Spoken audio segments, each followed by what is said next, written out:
7h30 en direct, bonjour à toutes et à tous, bon réveil et bonne matinée. Et lundi 24 février, on est ensemble tout au long de cette matinée, jusqu'à midi, tous les quarts d'heure en direct, en continu, pour voir ensemble toute l'actualité du jour dans votre métropole lilloise.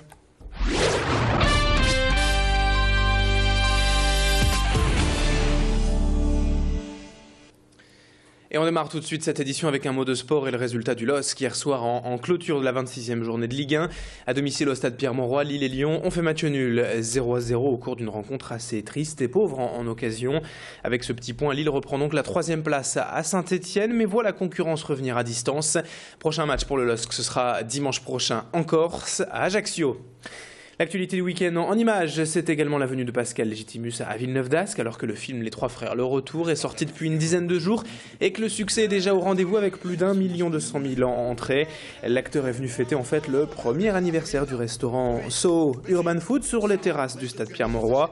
Pascal Légitimus a pris le temps de rencontrer le public pour discuter, faire des photos. Il est également revenu avec nous sur le très bon démarrage du film. L'attente du public autour de cette suite 19 ans après l'original. Le film est bien sûr toujours à l'affiche dans tous les cinémas. Et on écoute Pascal Légitimus, de passage donc dans la région ce week-end au micro d'Adélaïde Bollard. On est récompensé, ça fait 3 ans qu'on est sur ce film, ça fait 10 ans qu'on n'a pas fait de cinéma. Et effectivement, j'avoue que le public nous aime, on les aime aussi, on l'a prouvé. Donc maintenant, le film suit sa route, on est à plus d'1,2 million en une semaine, en 5 jours exactement. On espère que ça va monter beaucoup plus, parce que le but c'est de rencontrer le public, voilà, on fait pas ça pour rien. Il y a toujours une pression quand on crée quelque chose, on a l'angoisse de la feuille blanche déjà. Après l'angoisse que ça plaise ou que ça plaise pas, évidemment, l'angoisse du créateur, voilà. Dans ce journal, et alors que le conflit se poursuit entre les taxis et les VTC et les véhicules de transport avec chauffeur, on s'intéresse à présent à cette solution de transport pour les personnes handicapées. À Tourcoing, cette société propose l'accompagnement au quotidien des personnes à mobilité réduite. Le véhicule est particulièrement adapté pour des conduites simples, mais qui peuvent s'avérer impossibles pour ces personnes. Les courses, les loisirs, les déplacements de toutes sortes peuvent être pris en charge et c'est une solution plus qu'appréciée par les clients. Notre journaliste a suivi une journée de transport dans ce véhicule et a rencontré le chauffeur de cette société. À domicile aussi, et voilà, la prestation, ça peut être accompagner quelqu'un pour acheter un billet de train. Si elle a des difficultés, je l'aide à prendre son billet de train, aller à la banque. Comme il y a une certaine confiance, bon, il me confie certaines choses et il se sent rassuré. Voilà, ça va les prestations vont jusque là, oui. Autre image dans cette édition, autre reportage en ce lundi. Depuis plusieurs années, la consommation de burgers explose en France. En 2013, on estime qu'il s'en est vendu quand même près de 970 millions. Alors on n'est pas encore tout de même au niveau du traditionnel sandwich, mais son marché est en pleine croissance, surtout en pleine évolution. Loin des chaînes des fast-food, de plus en plus de restaurants apprivoisent le burger pour en faire un plat digne des bonnes tables. Un produit frais où tout est travaillé. Le pain vient de la boulangerie, la viande est hachée sur place et tout le reste est frais, loin de l'image de la malbouffe que porte le burger. Ici par exemple au Cut à Lille, toutes les recettes sont originales et il se vend près de 60 burgers par jour. Un succès vérifié sur place par Idil Gunaï. On a pris un peu le contre-pied de ce qui se faisait avant, c'est-à-dire que avant on avait le burger facile à manger, rapide et pas cher. Nous, on a essayé de développer, tout en restant sur le même produit de base, c'est-à-dire le burger. On a essayé de développer ça au travers de nos ingrédients, nos recettes qui sont plus travaillées.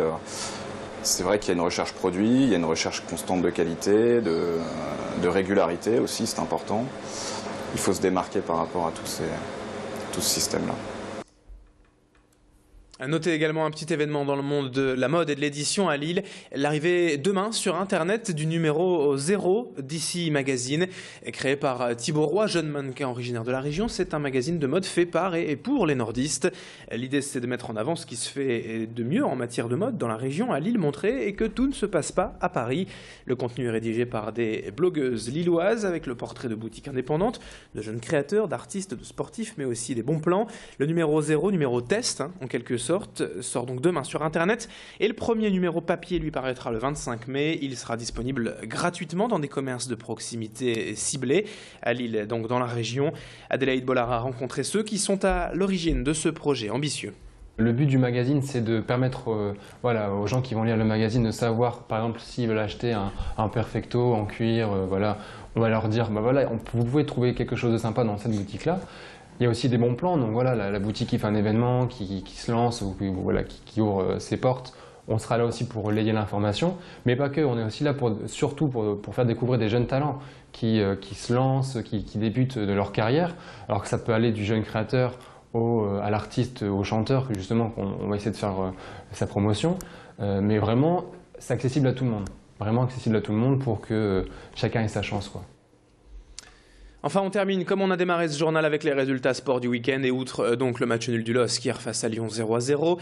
Notez la belle victoire du LMR ce week-end à Vannes, 25-5. Victoire qui permet aux rugbyman lillois de recoller en tête du classement à 3 journées de la fin et donc du début des playoffs. Lille est leader ex aequo de Fédéral 1. En revanche, mauvais week-end pour les clubs de basket dans la région. Le LMB, malheureusement, on est habitué. Et nouvelle défaite à Denain, 95-79 pour Lille qui s'enfonce toujours un peu plus au classement. Et puis, défaite surprise pour le SBVA ce week-end à Angers, 64-62. Villeneuve d'Ascq, qui je vous le rappelle, joue sa demi-finale de Coupe d'Europe jeudi soir à domicile. Fin de ce journal, 7h36 en direct sur Grand Lille TV. Dans un instant, la météo et l'infotrafic.